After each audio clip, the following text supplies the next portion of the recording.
Hello and welcome to our first episode of Mana Dorks, presented by the Commoners of D&D. Woo I woo. am Seth and I'll be your co-host, and I am joined tonight by Dustin Fultz. No, we'll be here too. We're going to talk about some I Magic think- the Gathering. It's been something I've been wanting to do for quite a while. Dustin knows so much about Magic, and I am Not true. trying to get back into it more. Well, it seems like it to me. Yeah. So There's just so much to it. I hope that we'll be able to learn more together, that we'll have some fun conversations. This is going to just kind of be, I want us to have fun. I want us to talk about cards. I want us to talk about decks. I want us to talk about sets. I want us to just talk about all of Magic the Gathering that we can every week or two or three or whatever we feel. You know, it's just something to add for the brand. But Yeah. Justin, how you doing tonight? I'm doing good. We're recording at 10 o'clock at night because my family is super loud, and this is the only time that I have quiet. So hopefully this works out. We got AJ lurking in the background trying to record for us. We're going to see if it works out. But we're going to start off with something that we might not do every time, but we're going to do today for our first one. I have 3 cards that I want to see if Dustin can figure out with a few clues. Have you ever seen this kind of game, Dustin, on where people guess the card? Yeah, Well, I'm going to do it a little bit different. It's usually guess the card, name the card, get the card, and you see it like card shops Right. do it with their attendance. Right. Yeah, so I know of Yeah. it. Well, I'm just going to tell you a couple of little clues, and the more I tell you, the easier it should get for you, I think. Right. Okay. So the first clue is a green card. Okay. That narrows it 1 down. mana. Yeah, 1 mana. Okay. And Now, it has to do. I don't always Go know the names, but if I know what the effect and pretty much the general consensus of the card, because I don't always know the names of the cards, but a lot of times, because I know if it's a 1 mana green card, I'm already thinking about the green creature that prevents your stuff from being countered. That's not this card. Not this Okay. time. Okay. Okay. For this first one, I want you to think about the name of our show. Mana Dorks. So it's it's Birds of Paradise. That's That's not a Mana this Dork. one. That is is a Mana Dork. That's the Mana Dork. So That's it's not probably this one. it's probably one of the elves. So Llanowar elves. Llanowar Elves, yes, sir. Okay. There's also Elvish Okay. Mystic, and I think I there's know a there's a third bunch one. of them. I think Yeah, there's a only bunch of them. I think there's only 3. There's 3.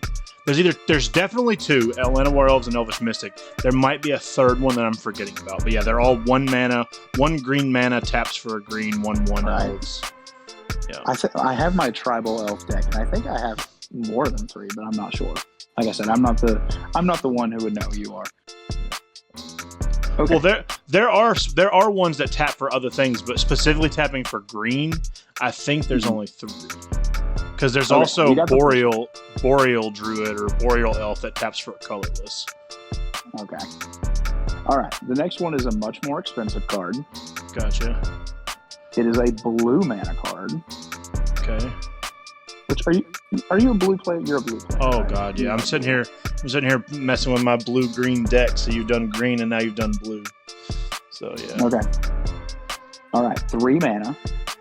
Okay. Is it a blue and 2 colorless, or something else? No, it is 2 colorless and 1 blue.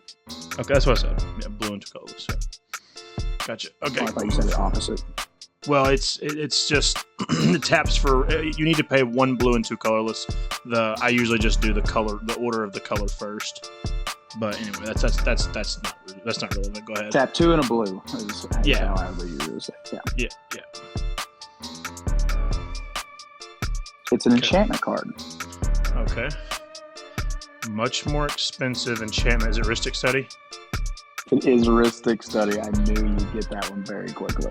It's like Rhystic Study is considered like one of the best cards. It is the best card in blue, and it's considered one of the best cards in Commander.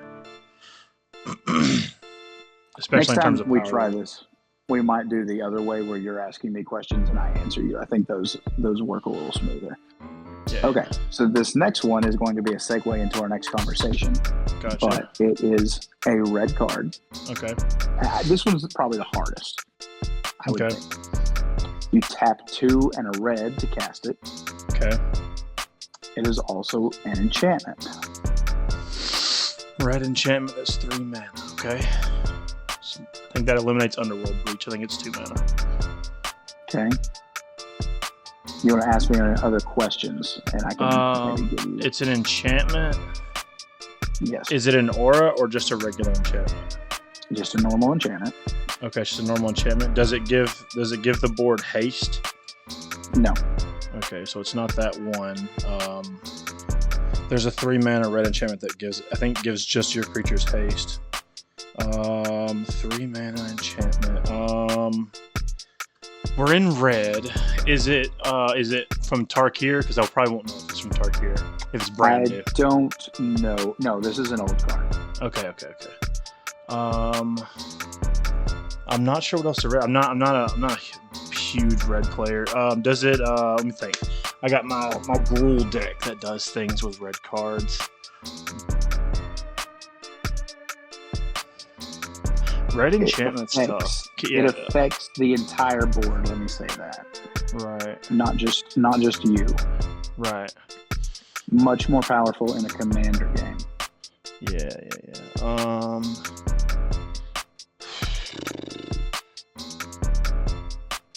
If you're ready to throw in the towel, we can.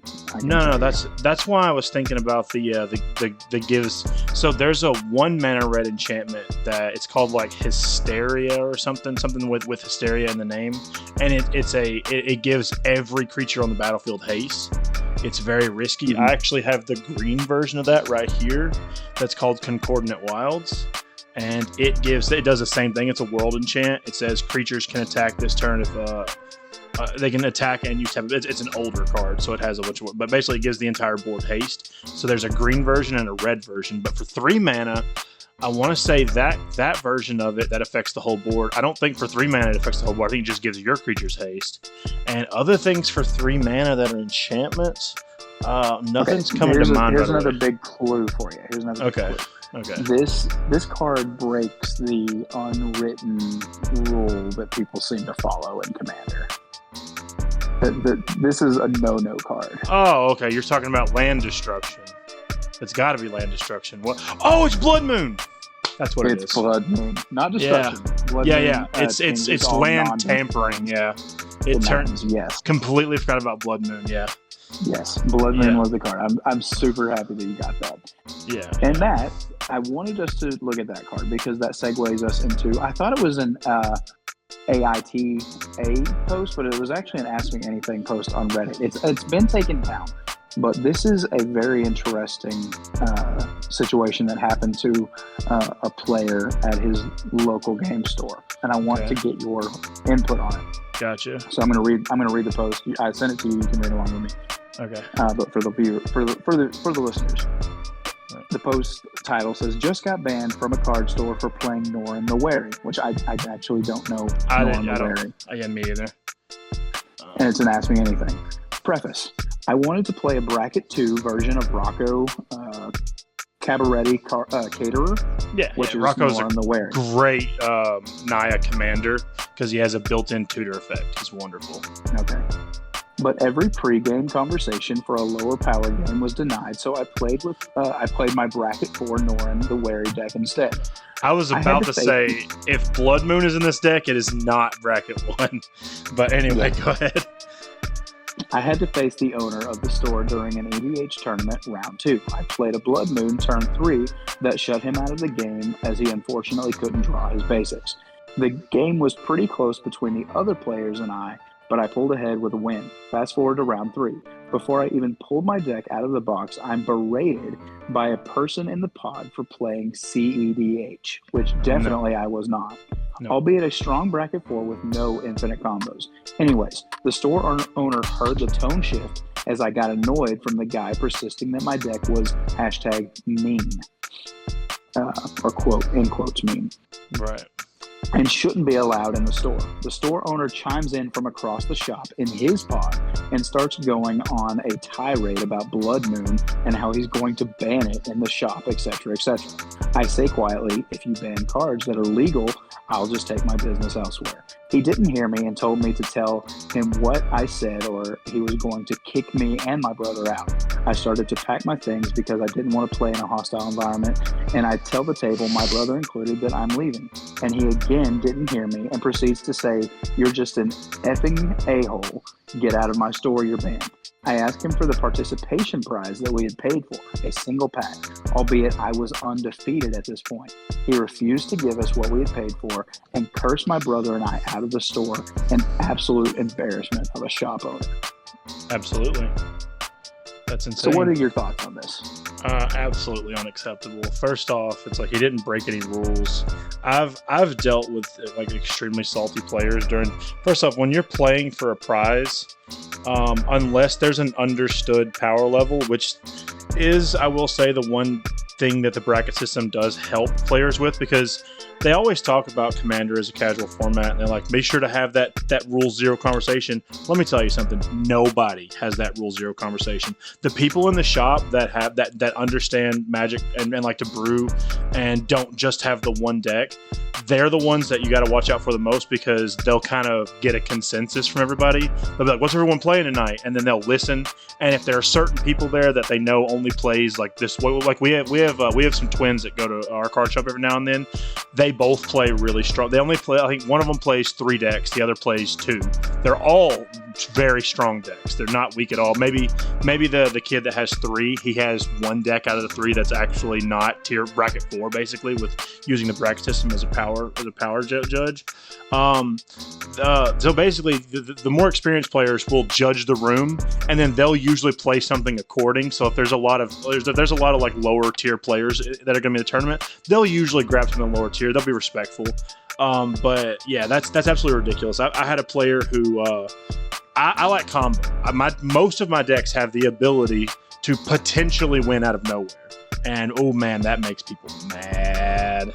And I've had people get upset with me. I'm like, look, this is for a tournament. Like, this has a prize. I'm here to win. I'm not here to just shoot the breeze with you. And I've had very tough conversations with people before. I don't get too irate because, I mean, I'm there to have fun. Like, if it comes down to it, I'll just leave. But I have people that just get really upset, and it's so stupid because, first off, it's a game, and if it's a tournament, that means that you need to be prepared to play at the level of the tournament. If you can't, then you need to get ready to get stepped on, because my Kennen deck is really powerful. It is not CDH. It is not as good as some of the Kennen decks out there, but Kennen is a naturally powerful commander, and I built the deck to be powerful. I like combo. It's what I really fell in love with when I started playing Magic again, like a year and a half, 2 years ago, and that's what most of my decks have. What's called a shell, where there's a combo shell in there, and if that shell shows up, you are in a lot of danger. Like it doesn't matter where I'm at in the game. If I can pull off the shell that's in most of my decks, you're gonna have a bad time, or I'm gonna have a good time. One or the other. And yeah, that's ridiculous. That card shop owner should be ashamed of himself. Well, here's a question I wanted to ask you. Since you're lucky to have a local game store that you get to go to, and you're part of the community. Is it normal for a store owner to join in on a tournament and play? Oh, tournament? No. So yes, he is putting on a tournament. He is then playing in that tournament. So if you're having a tournament, you assume that there are prizes to win. It's kind of messed up to be the one providing the prizes and then also playing for the prizes. I mean, that kid was winning. Right, and that guy got mad and kicked him out before the tournament was over. Yeah, so that kid and not giving him prize support. Yeah, it's completely unacceptable. I do think we've had tournaments where our store owner has participated in, but I could check with him on this just so I know I'm not lying. But I want to say anytime he has won, and I don't think, like I said, he doesn't compete very often. It's very, very rare. It's usually because we have like 7 people. Like, that would be a reason where he would compete in the tournament. You need an extra person. And yeah, we want 2 4-man pods. And even then, I want to say if he ever has won and he usually doesn't because he would be considered one of the better players in the shop. So he usually gets people that that come down on him. And he also likes a deck that's if it gets rolling, it's really really good. But if it doesn't get rolling, he's just gonna die slowly. He likes me and him actually share a common interest in Godzilla. And he has all of the Magic the Gathering Godzilla cards, and he has a mutate deck that he likes to run. And if the deck gets rolling, it is savage. I've seen it win. I've seen it do some serious damage, but it's also a 5-color deck. So if it doesn't get rolling, and it's not CDH, so it's not like he's running all of the dual lands and all the fetch lands and all the shock lands. Like he's not running all that. It's not. It loses a lot of consistency because of that. But I want to say that's the only time he's ever competed, and even then I could ask him. I don't think he's ever taken the prize support. I think if he won, he gives prize support to whoever comes in second because he's the shop owner. I don't even think he paid. It's not like he puts money into the store to cover his entry fee. It's his store. So I don't even think he takes prize support. I think he gives it to second place. So second place is the one that gets the prize support. He's just the winner. Absolutely, that's fine. That's fine. Because one of the reasons is and really, if go ahead. Go ahead. Yeah, I was just saying. Well, if he's even willing to pay like an entry fee, then as long as you're not doing anything gross, like kicking someone out because they're undefeated and you didn't like their deck, I really don't have much of a problem with a store owner joining in, but it is a conflict of interest because they have power over everybody. Right. I would say the biggest reason it would be like going to any other formal tournament and the judge is also a player competing in it. Because usually the shop owner, no matter what's going on, they have the final say. If there's a rules dispute and you can't get a clear can't get a clear answer, it's usually what you ask the shop owner. He just makes an on-the-site decision, even if it's wrong. It's essentially like a DM with a game of D&D. The DM can be wrong, but if that's the decision you agree to in the moment, that's the decision you agree to in the moment, and you move on with it. Right. We're not perfect beings. Everybody's flawed, makes mistakes. So it's just you just do the best you can, and you go forward with that. So that's the biggest issue. Who's not in it, who's not on the line to win. I don't know what this prize was. Probably the participation was just a single pack. But it depends on the price of entry. Our price of entry is $10, and for a normal tournament that's not a draft, it's like $10, and we get a guaranteed pack for it. And then if you win, I think you get two. You either get 2 packs or 3 packs depending on what you want. I think you get 1 pack and a collector booster or 3 packs if you win. A collector booster is worth $30. So oh, not those collector boosters. No, it's the packs that have the same number of cards but have they're usually double the price. I'm not talking about the new collector boosters. I don't think they give one of those. Or maybe he does. But you only get the collector booster. You don't get an extra pack. Maybe that's what it is, because that's basically 3 packs to a collector booster, right? Because you assume from them winning that they paid $10. I don't know. And it also varies based off of his stock, but it's something usually to that effect. But I don't think he's ever taken the prize support. But it does create a conflict of interest, especially if it's in his game, because who's going to be usually in those situations, he would probably have to have another player that's not the shop owner has to make the call there. And it's definitely something I wouldn't do often as a shop owner participating in your own tournaments. Well, he said that he was going to add it to a ban list. So apparently his store has additional cards that they have banned on that premises. Does y'all's card store have a private ban list? Y'all just know what WotC has declared banned? Yeah. We've always used the normal commander ban list.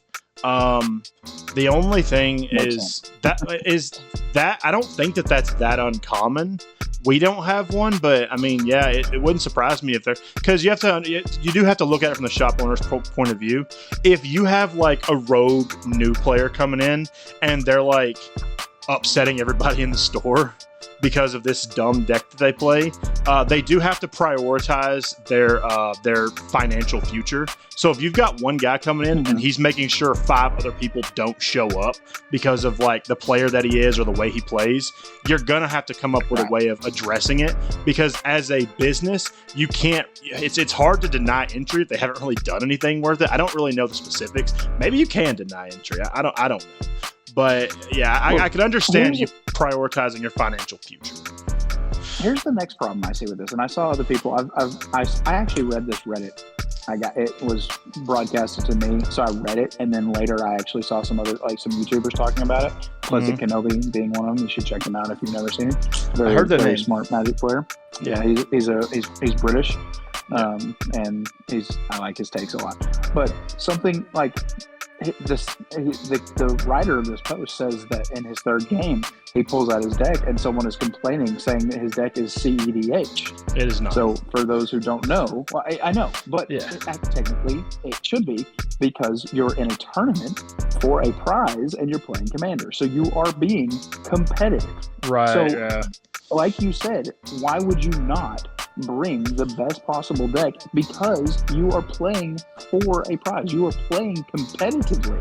Like, I understand you showing up to your LGS on a Friday night just to play some Commander. That you don't need a CEDH deck. You don't need maybe a tier 4 deck.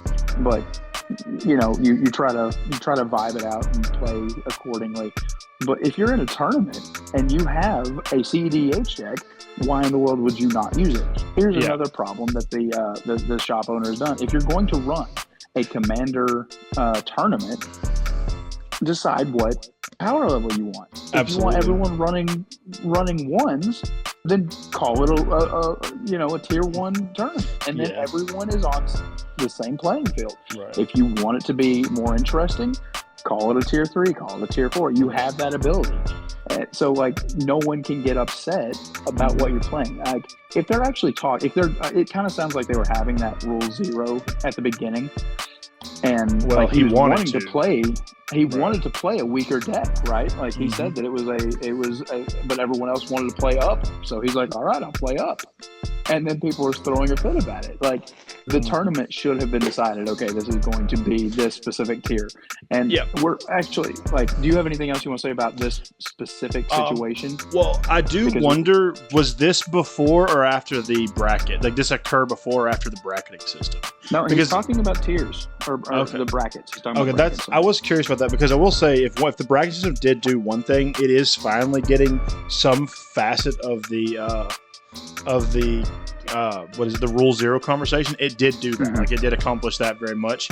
And I will say, even at my card shop, I don't know what the catalyst for it is, but I have noticed a lot more of we're about to do one of their, because they do a tournament. They do like a small tournament every Saturday that they can.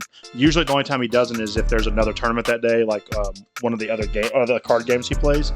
But I've noticed that he says you have to pick your deck before you learn what pods you're in. And I think that they had, my guess is, because I haven't actually asked them what was the call for that, I just say, well, I brought this, so this is what I'm going to play. I bet the catalyst for that was people would look around, they would see whose pod they were in, and they would change their deck accordingly. And it probably just kind of upset people. Like, that's like, you should come in knowing what you want to play, not see who you're up against and go, oh, well, he likes graveyard decks. I'm going to play a deck that has tons of graveyard hate so that I know I can shut him down because he's the biggest star at the table. Right. Like, that's not really right, and I don't agree with that at all. So, yeah, that's... If you're going to, if you're going to join any tournament, you're you could have a sideboard, but not in Commander, obviously. But, I wish Commander had a sideboard. I really do. It would be nice. Have you ever played best of 3 Commander? That would be awful. Oh yeah, that's it would the only be time bad. you need a sideboard. Well, the sideboard would be that's the thing. The sideboard would require you having knowledge of your deck and an understanding of the type of commanders you're against. Like, there are certain commanders that if you sit down at the table, you go, okay, that's a graveyard deck. He wants a graveyard, or this is a commander centric deck. That's where you would want your sideboard, is your sideboard deals with what you believe you're dealing with. Now, the struggle with a sideboard is that means you basically have to have anywhere from 5 to 10, at most 15 slots in your deck that you can easily swap out. And 100 card deck, I struggle pulling cards all the time because I'm just like, this does what I want to do. Why would I want to pull it? Okay, it doesn't do what I want to do as good as the other things that do what I want to do, but okay, and that just it's tough. Yeah. Like sideboards would be difficult. I wouldn't recommend it for everybody. You also have a few cards, not many, a few cards who can actually utilize the sideboard. That is something you do have to keep in mind. I think it's called Spawn Sire of Ulamog. It's an Eldrazi that when it hits the field, it has an activated ability that is 20 mana, and it allows you to play all Eldrazi cards you own from outside the game. In a normal competitive environment, the outside the game only means sideboard. You can't actually pull cards out of your collection. That's illegal. But your sideboard is considered to be outside of the game. When I was first looking at Commander and I was building Cannon, and I was like, he's going to have infinite mana. I should put Spawn Sire of Ulamog in there. Then I found out Commander didn't have a sideboard, and I was like, I'm not putting Spawn Sire of Ulamog in there, because he is actually a card that can interact with the sideboard. One of the only ones that I'm actually aware of. So, yeah. I remember in Strixhaven there was some kind of a creature that its whole thing was like if you played it would pull 3 more from your sideboard, and it was a pretty sweet little card. But yeah, now you can technically run a sideboard that's not going to be accessed during a game. Like you can be like, okay, I don't need this tonight probably. And I mean, even that kind of feels slimy and cheating a little bit, just to know, okay, I'm playing against this person. I can take out this and put this in. It's a 100-card deck. Right. I'll tell you another good example of sideboard card as well. Carpet of Flowers. Do you know what that is? I don't. It is a green enchantment that you get mana in your post-combat main phase equal to the number of islands on the field. That is a card that I have a hard time putting in decks because I can't guarantee I'm playing against a blue player. But if I had a sideboard and I was in a green deck, that would probably be in my sideboard. Because if I'm going to a table and there's more than one blue player, Carpet of Flowers hits. I mean, it's good. You get extra mana based off of how well your opponents are doing. Like, it's not bad. It's low investment and can have a really high return on that investment. Like, it's a great card when there's a blue player at the table, or two really, because just because they're a blue player doesn't mean they're actually playing islands. They could be playing, dual lands or something. So yeah, that would be a fantastic sideboard card. It would probably increase in value overnight, maybe not a lot, but like a little bit if a sideboard became legal. Yeah, I wonder if sideboards will ever be legal in Commander. I don't know. Maybe if it maybe as Wizards it becomes more of a tournament legal format and people get annoyed with like not being able to respond to certain decks. They're basically if there's enough of a request for it that is backed by data, then maybe. Because like I said, sideboard would require you to have an understanding of what you're up against. And I will say you at least in a tournament scenario, you should have an idea. You should have access to your opponent's deck lists. That way, they're not cheating. Because 100 cards, I mean, anything could happen, and people can cheat. So you should be able to have access to deck lists. So that would validate a sideboard. Yes, that's the only reason. But you'd have to have your sideboard listed as well, and I think you're supposed to. If you, Oh yeah. If you have to list your deck, then you have to list your sideboard for sure.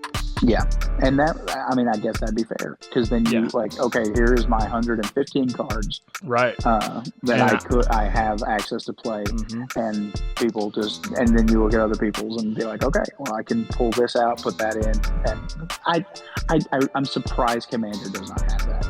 Maybe because of the fact that you could pull, which there are other cards though. Maybe that's just Brawl. Maybe I'm lying. There are certain cards I've seen.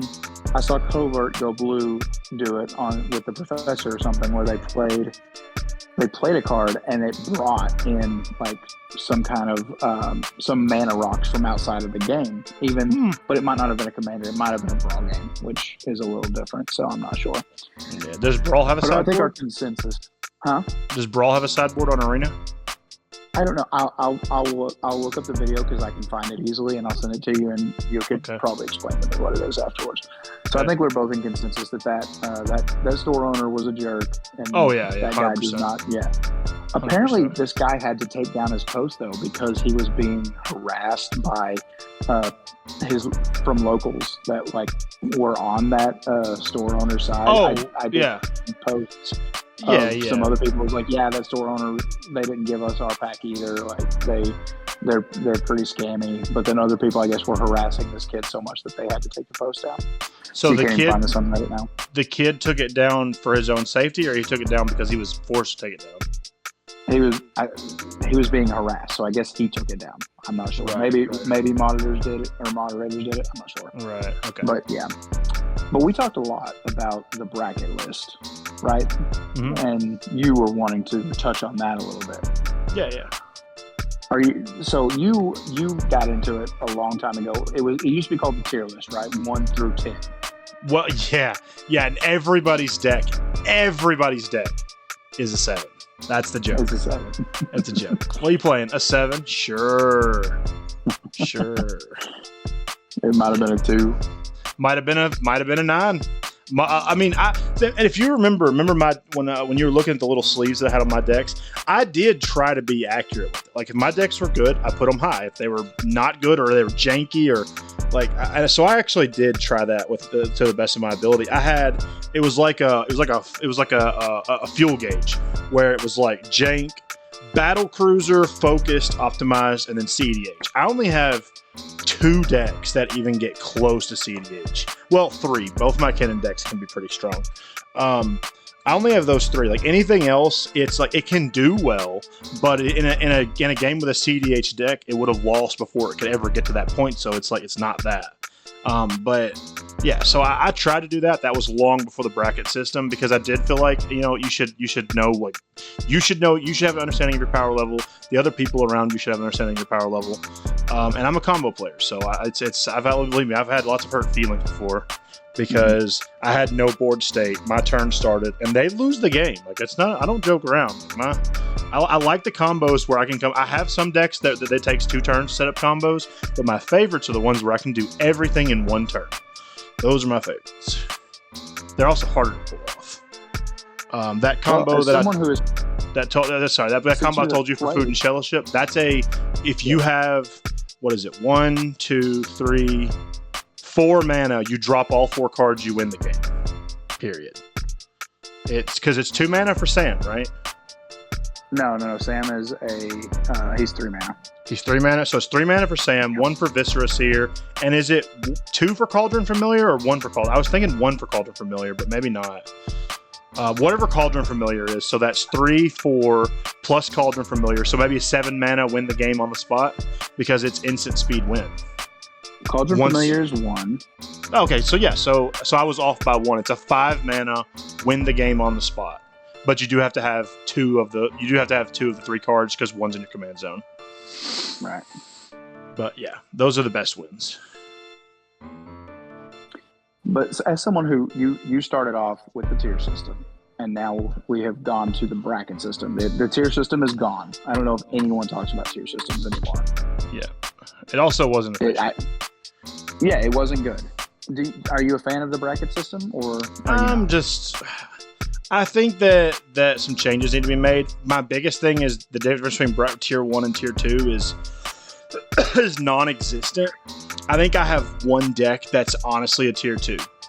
Everything else is either tier 1, tier 3, or tier 4. And that's entirely based off of the game changer list usually. Right. I feel like if the bracket system did anything, it showed how powerful the colors were to anybody that didn't have a clear understanding. And for those of you who don't know, black and blue are the most powerful colors in Commander. They always have been, and unless some crazy stuff happens with the sets coming out this year, they always will be. The bracket system has a game changer list. There's only 2 red cards on it.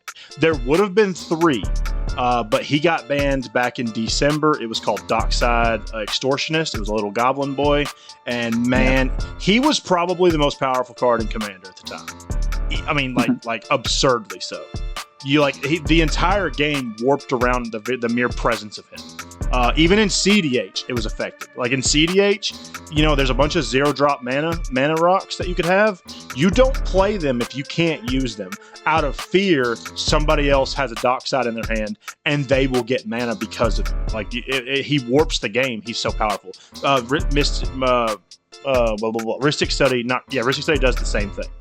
Rhystic Study is a card that you cannot leave on board and not be paying for until you can respond to it, because that person, I mean, quite possibly will win the game simply because the card comes down early. So do you always pay for Rhystic Study? Oh no. In low tier games, you usually don't, but CDH is a different beast, and I don't have a lot of experience in that as much as I would like to. I like CDH. I think it's fun. No one at my card shop agrees with me.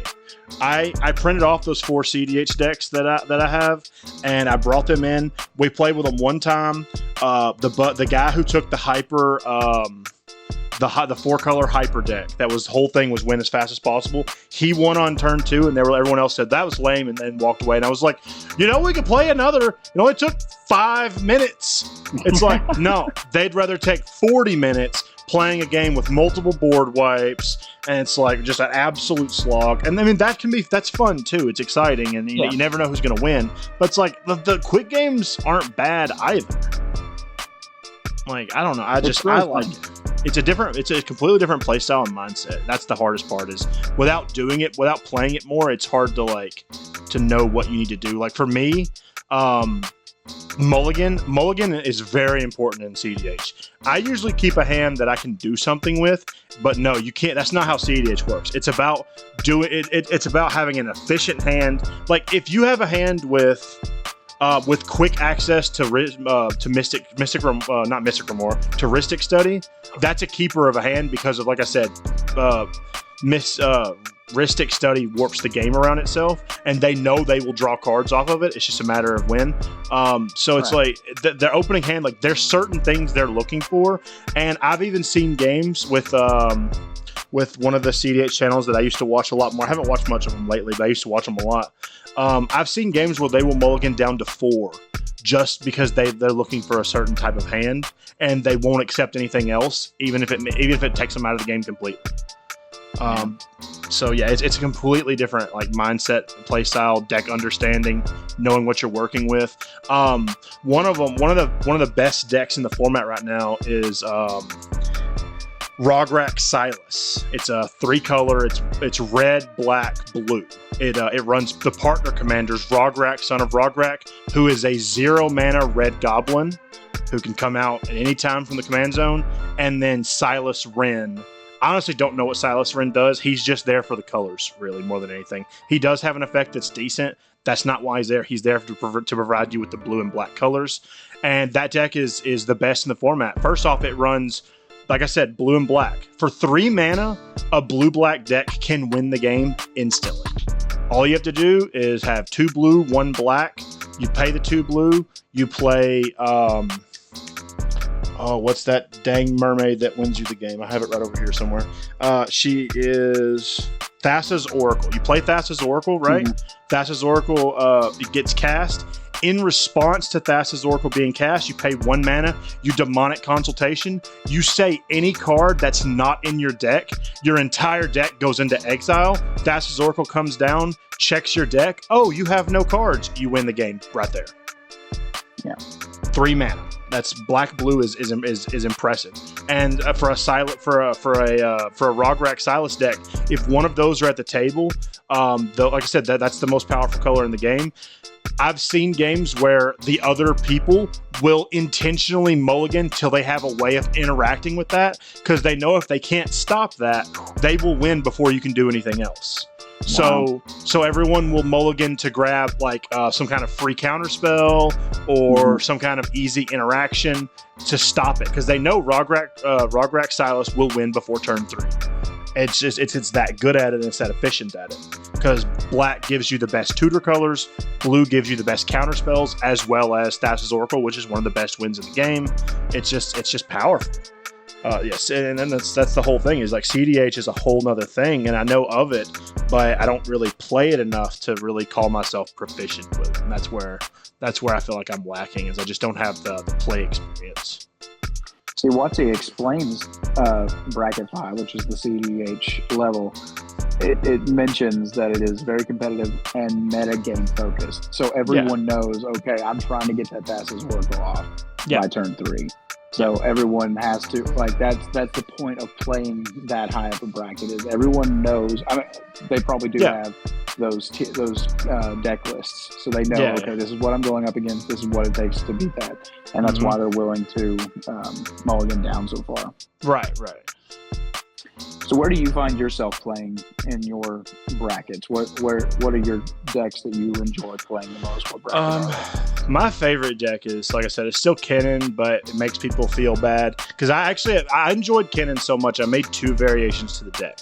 One of them is a infinite mana, tries to win the game really quickly, and it's as resilient as I could make it. And that's my favorite deck. I love infinite combos. Anything I can do, and I can say the word infinite, and then my opponent says, well, infinite's not a number, you got to give me a number. Okay, 17 billion.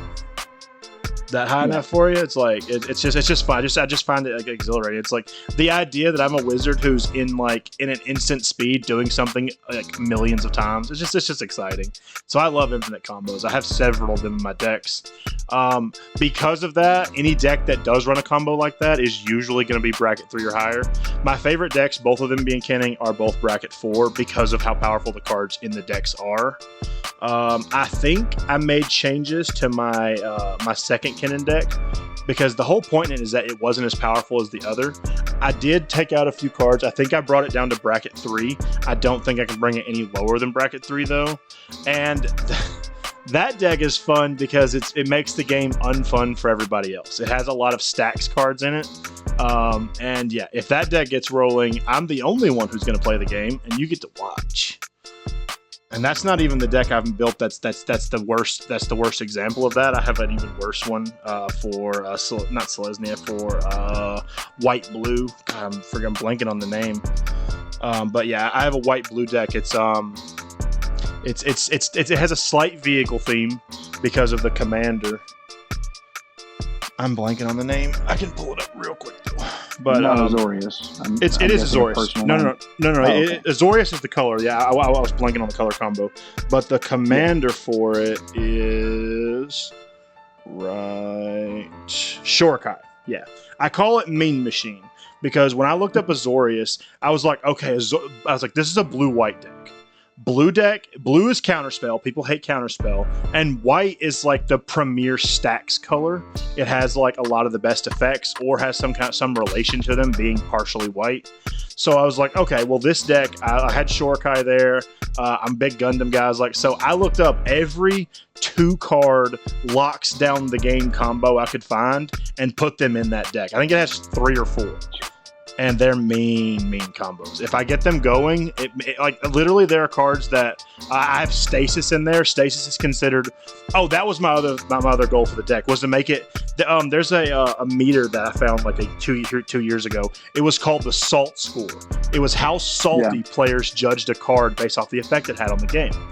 And I looked for the saltiest cards, put together the meanest combos, and one of them is called Stasis. Stasis is a card that I have to pay a mana for to maintain it, but it keeps all the cards tapped down.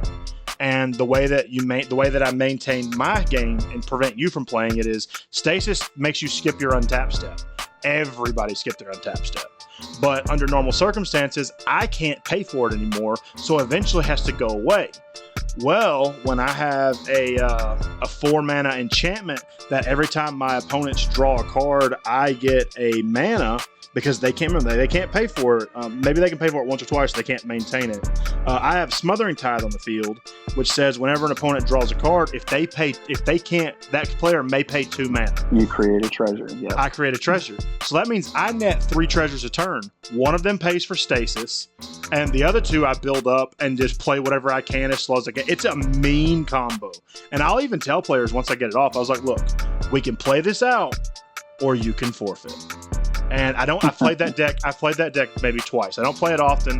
When you're working on the 32 challenge, you're going to have a lot of decks that you know you're not going to play very often. So I just wanted okay, I hate this guy, and this is what I'm going to bring to the table, that kind of deck. Because that's, we definitely need to, next podcast, we need to talk about your 32 decks, because it's just crazy that you have 32 decks. Yeah. Sounds good. What's funny is I put both of my decks. I had two. I proxied a bunch of decks. I've since last night I destroyed two of them. I got rid of the Boros one. It was a enchantment aura thing, and I got rid of that graveyard one, that zombie one, because I've got Sultai Arisen coming up in Monday, and I've got the Food and Fellowship deck. But it's a Bant. I really enjoy it. But I put these cards in on the mana box, and it's supposed to tell you what bracket level you are. It's funny because second bracket says it's the average current pre-constructed deck. Both the Food and Fellowship deck and that Jeskai Strikers that I've since given to Kyle are not twos. They're considered ones by that app. Mm-hmm. So I'm playing with much weaker stuff than you are. That's the point that I was making, is the bracket system, the distinction between 1 and 2 is non-existent. The only thing that makes your deck a 2 versus a 1 is having a spell in the deck that provides an extra turn. If you have a spell that says extra turn, you're immediately bracket 2. That is not a power distinction. Like, there isn't a distinction between 1 and 2. 2 says no chaining extra turns. If you can chain an extra turn, it bumps you up to 3. No. So if I have a card, so there's a card called Time. What's it called? Let me just look up extra turn spells. There's a bunch of them. I freaking had one here earlier. So if you have a card that says take an extra turn, that's bracket 2. But if you have a way to chain that into multiple turns, that is bracket 3. Yeah. Okay, I understand. So for example, Part the Water Veil is a good example. It is a 7 or 8 mana blue sorcery or instant, I'm not sure which, but it says take an extra turn, exile Part the Water Veil. So it's a one-time extra turn spell that's really expensive. That is a bracket 2. That immediately bumps your bracket 1 deck into bracket 2. That's the only those are the only examples that do that. Anything that's chainable, like I have lots of decks that can chain extra turns. I think 3 that I can think of off the top of my head. My Merfolk deck can chain extra turns. My Tivit deck can chain extra turns, and my Marsil deck can chain extra turns. All 3 of those minimum bracket 3 because of that ability alone.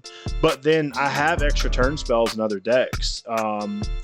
I don't know which ones. I think my 11 and max deck, Friends Forever from Stranger Things, I think it has single use extra turn spells, so it would probably be one of my only bracket 2 decks that I have out of all. I think I have 1 or 2 max, and it's because, like I said, they have like Part the Water Veil or something in there, and that's it. I just had it in there because it's an okay card.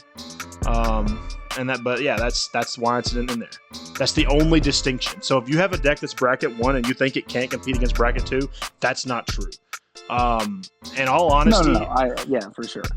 Yeah, I think there are bracket 1 cards that can compete against bracket 3, because the biggest jump in disparity for me is 3 to 4, and that's because of the game changer list. Like the fact that a bracket 3 deck only has 3 of its 99. Oh, that's not true. 3 of its 100 cards, because cannon and those, they can be commanders. The fact that bracket 3 can only have 3 cards from the game changer list. The game changer cards, they're called that for good reason.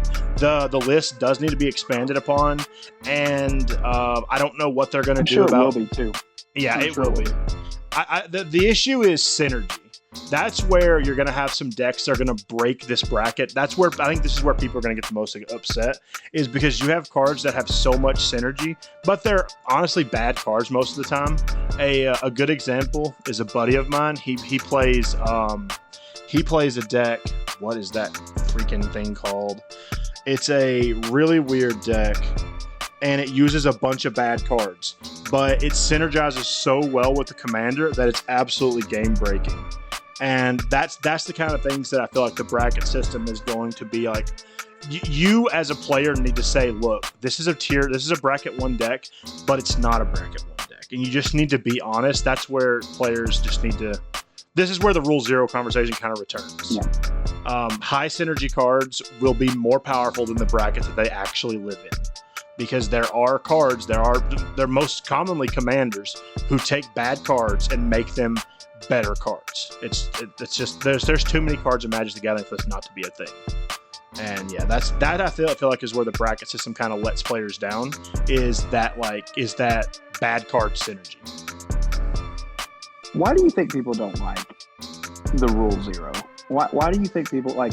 Is it a gotcha thing? Like, I don't want to give my competitive edge away. Like, why not just sit down and have a fair game of like, okay, this is what I'm capable of. Like, this is what you should be looking out for. Like, I'm newer into this. So like, I watch the professor on Tolarian Community College. He plays a lot of Commander games. I watch Covert Go Blue, and they have true, especially Covert Go Blue. Their episode is called Worst Possible. Like, that's the name of them playing Commander, and they tell you, okay, the worst thing that I can do to you is by turn 3 I could, throw out that passes Oracle or something. Like, that is the worst possible thing I could. That is how strong this deck is. Yeah. Like, why not just let people like that? That seems fair. It's just people don't want to lose, so they don't want people to know what they're playing, I guess. It's sort of there's two approaches to it. One is, what's your demographic for Magic the Gathering? Historically, your Magic the Gathering demographic is not a very social demographic. They're not really, they're not like, they're not social butterflies. They're not out there, just talking to people and being like real sociable. They just like Magic the Gathering. So they get out to do Magic the Gathering, and that's it. So one side is the demographic. People they don't like to talk to people. They just want to play the game, and that's it. They're here for the game and nothing else. So I feel like that's one side of the coin. The other side is, when you sit down at a commander table, especially if you have a deck that you either haven't played in a long time, or maybe you just brewed it. This is your first time playing it. Everybody wants to do the thing, right? And if your deck doesn't see, people care more. I want my combo to pop off. Right, people care more about their deck doing whatever they made it for than they actually do about winning. Yeah, exactly. And I think that it might, maybe part of it is a fear, because usually doing the thing also means you get really, really close to winning. Maybe you didn't brew the deck in a way that it actually wins you the game, but it was really cool and it practically wins you the game. A good example is a combo like with Kiki Jiki, where you fill the board with creatures, right? Well, Kiki Jiki's a bad example because they have haste, but a combo that like just absolutely just dumps tokens down the board, and you're like, okay, I have a billion 1/1 soldiers. I'll definitely win on my next turn. That's you doing the thing, but it didn't win you the game. You still need one more turn, right? Because they all have summons. Someone can do Wrath of God. Your board is gone. Oh, okay. Yeah. They did the thing though. They're like, I almost won. They can walk away saying they almost had it. And people care more about that than anything else. So it's like, if they're playing a deck for the first time, or if they're new to a card shop or something like that, people that don't know about it, they can get away with it, right? Like let's say you've got a way of creating an infinite 1/1 soldier tokens, but you need 2 creatures to stick around for a whole turn or something. Like that's a big ask if it's a threatening board state that's easy to accomplish, because I cannot stress this enough. If you're a viewer out there, please put interaction in your deck. Everybody starts off for not thinking about that. It's important. There's not one opponent, there's 4 opponents. You won't always be able to out tempo with a 100 card deck. 3 opponents. Sorry, 4 players, 3 opponents, exactly. You can't always unless out tempo. Your deck is really bad. Right, yeah, but you can't out tempo them, because so we have this happen a lot, and it's always a conversation that comes up is, if we have players at the table that aren't very good or don't have very, very like good decks, which when I say good deck here, I'm talking about the ability to stop other people from winning if you're not already about to win. Then yeah, the faster deck will always win in this scenario. And I'm a combo player, so if I'm at a table with players that I know don't interact, I'm as happy as a clam. Because I know that I'm okay. I know I can put my combo pieces out early. It means it's going to make it even easier to win next turn. I ain't got to worry about stuff. It's like if you don't interact, then you will lose. I have one of my best friends at the card shop. We went to high school together. He knows me very well. I'll have one creature on the board. We'll have a player who is threatening the entire table, him, and then a player who's new and is not very good. My friend always looks over at my board and wants to know what I have on there. Because he knows if I leave, like let's use Peely Pala for example. If Peely Pala's on the board, he knows if I have the card in my hand, I win. So he'll always checks my board. It frustrates the crap out of me because I know what he's doing. He knows what I know what he's doing. He knows what I'm doing. We know what each other's doing. It's fine, and it happens. Commander. Yeah. It's all in good fun. And that's why I don't like when people get upset about it, because it's like this is a game. It's a game first and foremost. It's like this is not a way to make a living. This is not a way to make money. This is a game. If you can do those other things, congratulations. But at the end of the day, these are pieces of cardboard. Don't lose friendships over it. Don't bet your financial security on it. It's a game, have fun. And that's fun. I love it. If I can get away with a cheeky combo because no one messed with my Peely Pala, then I'm going to win. So run interaction. It's for your own good, I promise you. One of the hardest things for me to cut in a green deck now is Beast Within. I love that card. It's 3 mana, instant speed, destroy target permanent, give them a 3/3 beast. It is absolutely amazing. And one of the reasons that I run it specifically is because so another thing we're talking about, with CDH is know the meta.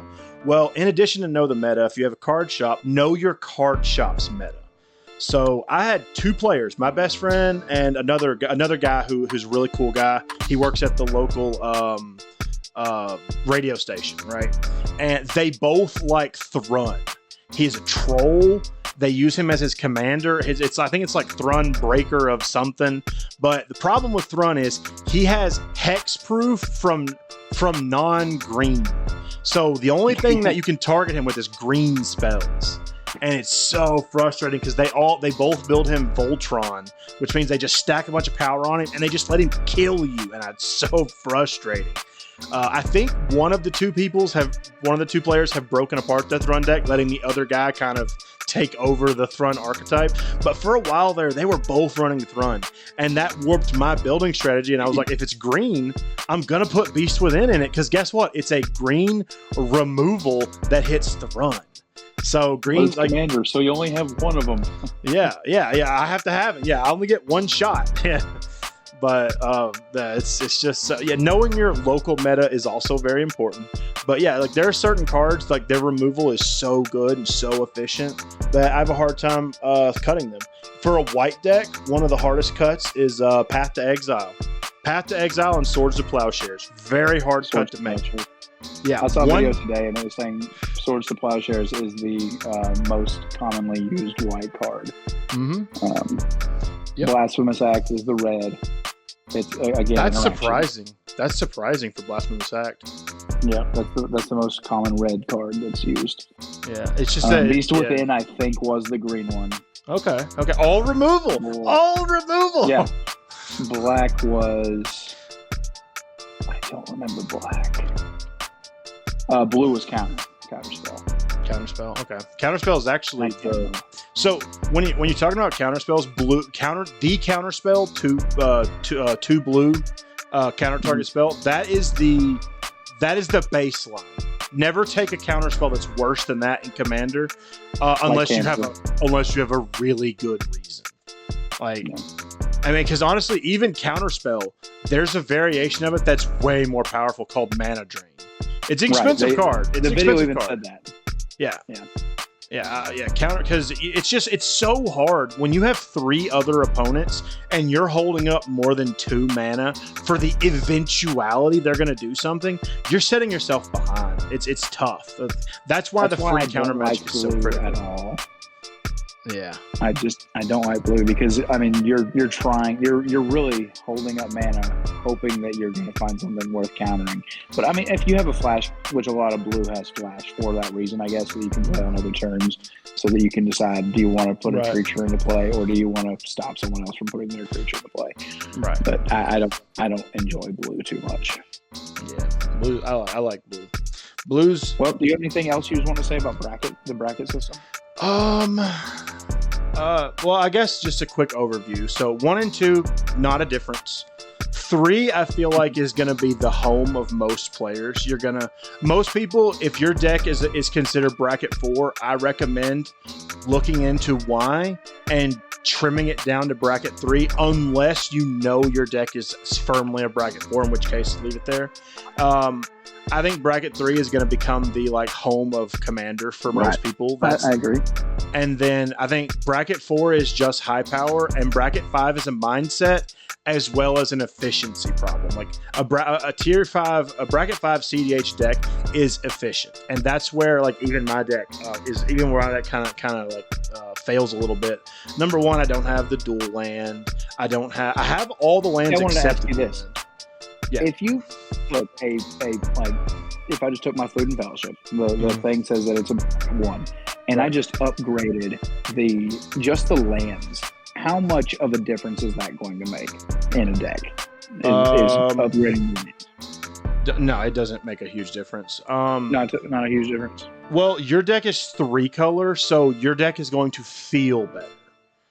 Because one of the worst feelings in the world is I have 4 mana, but I don't have 2 black pips, so I can't cast a spell that would drastically change my board state.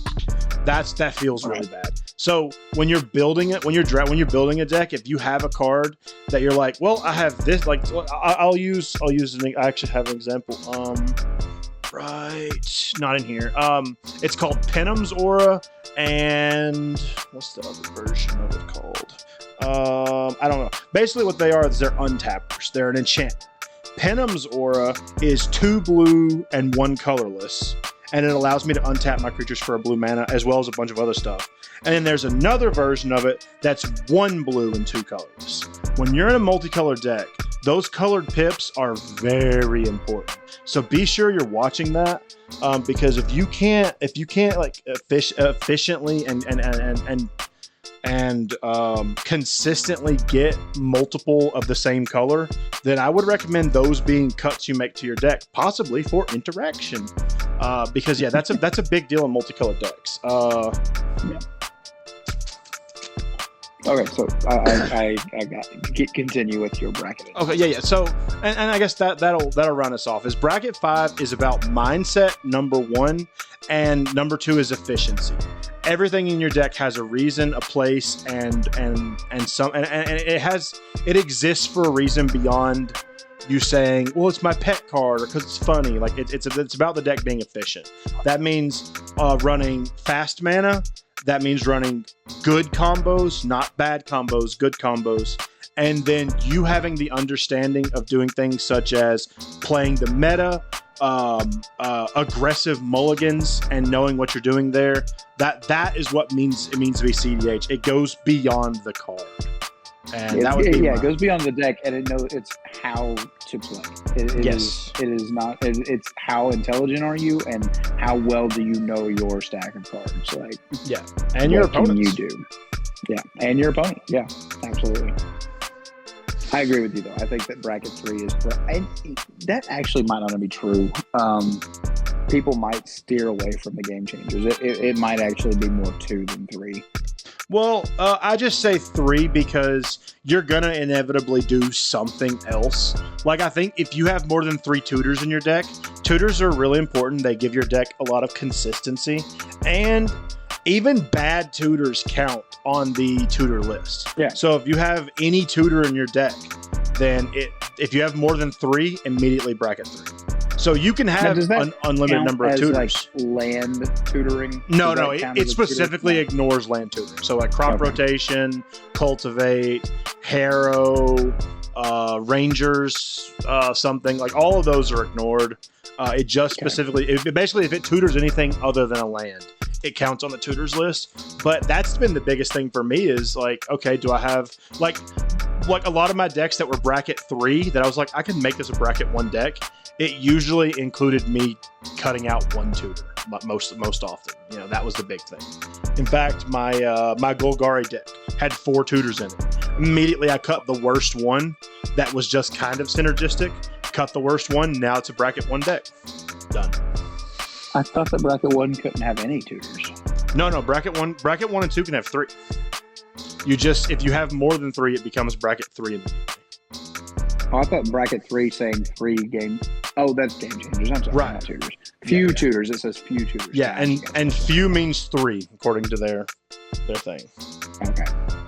And that is something that I've seen other people talk about with the bracket system. Is it specifically says few tutors, but when you look into it with like apps and stuff, most people are considering that 3. But this is where the rule 0 conversation comes in. If you say, look, yeah, I actually have 5 tutors, but 3 of them are 5 mana tutors. Like 5 mana tutor is insane. Like it's not really a tutor. Yeah. No one cares about a 5 mana tutor. A 3 mana or below, that's a tutor. Like that's going to get you something that could potentially change the course of the game. A 5 mana tutor, we should already be going somewhere.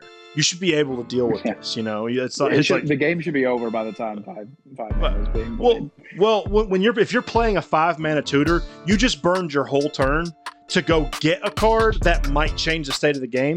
You know, and on the next turn, right? And 3 more people go.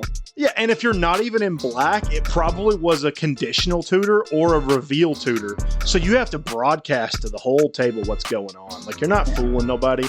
Black is the exception. Black's tutors are usually card, so you get to go get it, and it's like, well, it could be anything. Just consider what would change the state of the game. I'll tell you right now, it's probably a board one. Yeah. Oh, but yeah, it's I feel like the tutor conversation can be a rule 0 thing. I don't think having 5 tutors matters so much as how efficient your tutors are. And they even like go into further detail with that by putting the best tutors in the format on the game changer list. So it's like those actually take 2 spots, you know? If you have those tutors, not only do you immediately go to bracket 3, but it no longer matters that you have more than 3 tutors because bracket 3 doesn't care about the number of tutors in your deck. A bracket 3 deck should have a little bit of consistency because we are trying to win the game at some point. And I feel like that's one of the biggest problems of Commanders. I think people forget that we are supposed to win in the game, you know? And when you have 3 opponents, when there's 4 players, statistically, you should only win 25% of your Commander games. If you're winning more than that, maybe the people you're playing against don't like you very much because you obviously are playing in a power level you shouldn't be in. You should be in a higher tier or bringing something lower tier. You should only win 25% under normal circumstances. In a world where everyone is of your level, I guess I should say that. Well, as someone who did not mess with the tier, was not into Magic at all during the tier system, this 5 bracket system just seems so much cleaner, so much easier to understand, just better for the community, better for the game, I think. Because, you can have those people who are going to lie and be like, yeah, I have a few tutors and they have 6, the best or whatever. But as far as, I think that this is just clear cut. If you have these cards, then you are this strong. There's no getting even people like you joked everyone was a 7, and some of those people were not 7. Some of those were 4. Some of those were 3s. I don't even know how bad those decks had to be because I'm not part of that. The real danger of the everything is a 7 is you had people that were bringing almost super CDH decks. Yeah, they were practically CDH decks. They, by all regards, were 9.2s or whatever. They were pushing 9s limits even. And they were like, it's a 7. Like it's that's actually the bigger problem with it is that people were bringing. And that's better what the decks. bracket system. That's what the bracket system is combating. Yes, it's stopping the people who are just trying to beat up on smaller decks.